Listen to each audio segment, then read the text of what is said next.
A very good afternoon to our viewers and welcome to the 1873 TV. Your vision, your power. Your vision on issues that matter. Your power to inspire new thinking, new outcomes and new possibilities. My name is Tinashe Mpasiri.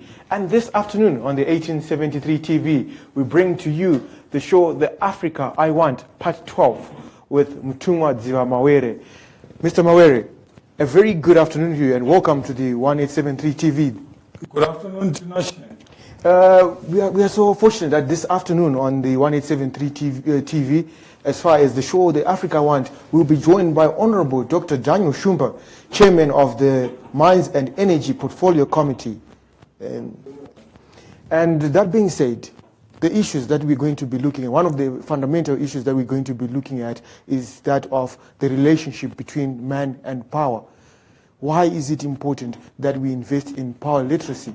And how is power actually derived, and how is that power being used at the end of the day? These are some of the issues that we want to better understand in today's show. Yeah, I think it's important to understand in any human endeavor, what is it that is power? How does it impact on people's lives? And what is the role of institutions like Parliament, like the executive branch of government? Challenges, and I think for the viewers out there, Honorable Dr. Shumba is also the chairman of the Mining Portfolio Committee, and the people of Mashawa and Shabani, they fall under your portfolio. And your predecessor, the late Honorable Shindori Chininga, had worked tirelessly to try to better understand the issues at play. And obviously you came in 2013, and you are now heading that committee. And there's a question from DJ Wildfire. What is your take on the SMM matter as the chairman of the Mining and Energy Portfolio Committee? Thank you very much. First, I'd like to start with the first question to do with a series of delinquencies that is forced people to go into their diaspora. To start with, indeed, corruption is an evil and we should not tolerate. Now, what is the power and whether to be able to measurably eradicate it and at least begin a process of cleansing the systems. But I don't want to paint for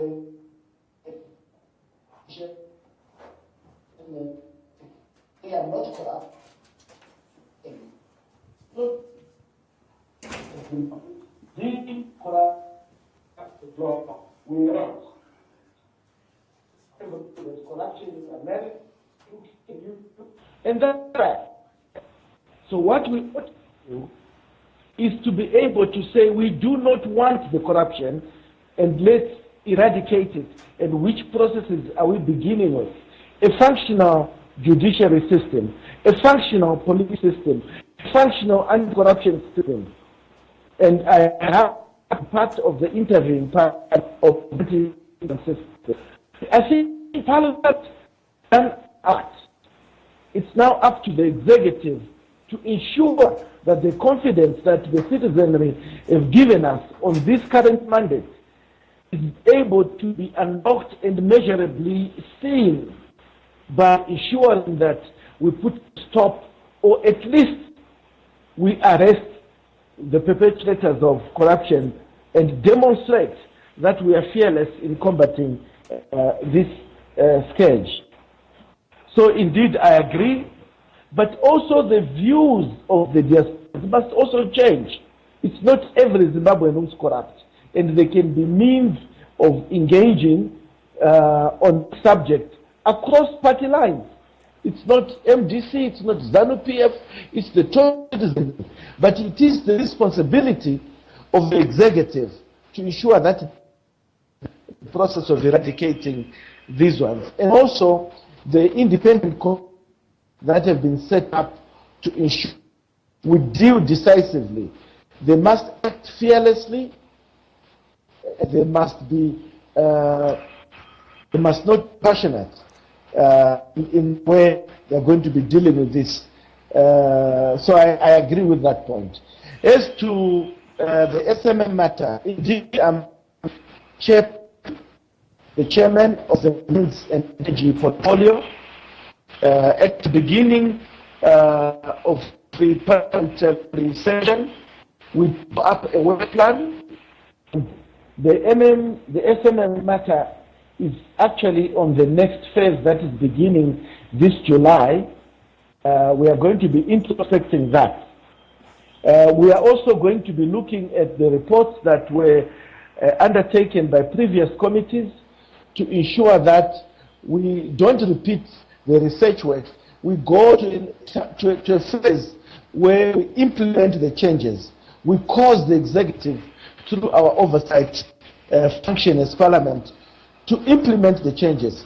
And if they don't, bring them to account, ask them to show cause why they cannot implement the various reports of Parliament. Indeed, my committee has been noted to be well, and it's used as a reference across many sectors as a committee that's doing its work well, and we hope to continue to add value. When you look at the issue of SMM, it's not an issue of Masvingo province. No, it is an issue of our economic turnaround as a nation. It's a contributor effect. That contributor effect that it has must be seized on, and we must look at how to move forward.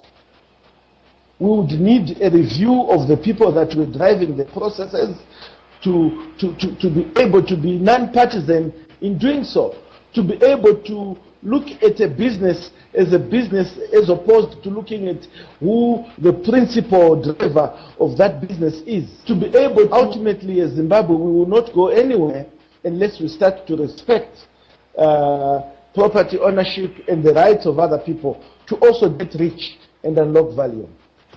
So there's a questioner here who said Honorable Chinamasa and Gwaradzimba lied to the portfolio committee, saying that the ownership of SMM was a settled matter and that the government of Zimbabwe possessed the bearer share warrants that were given to them as part of some post-reconstruction arrangement.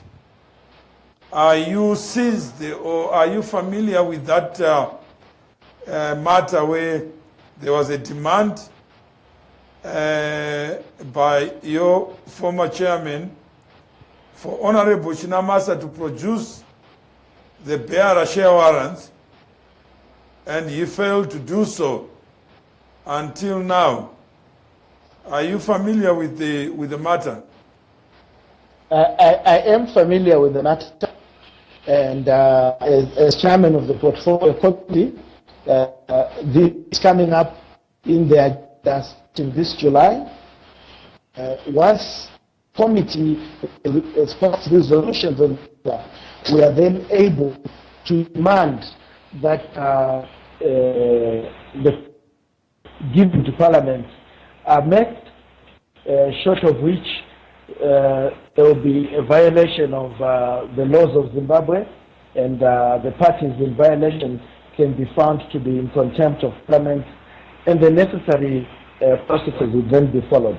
But without preempting this, it first must be formally tabled before the committee, and I'll be impartial. In spite of my knowledge of it, I remain impartial. What I can assure the nation and all Zimbabweans who are interested in unlocking value for their country is that we are all committed, and I'm specifically emotionally invested that the rights of individuals and businesses are protected and not be looted by various parties masquerading as institutions. Well, thank you for that, Honorable Dr. Daniel Shumba.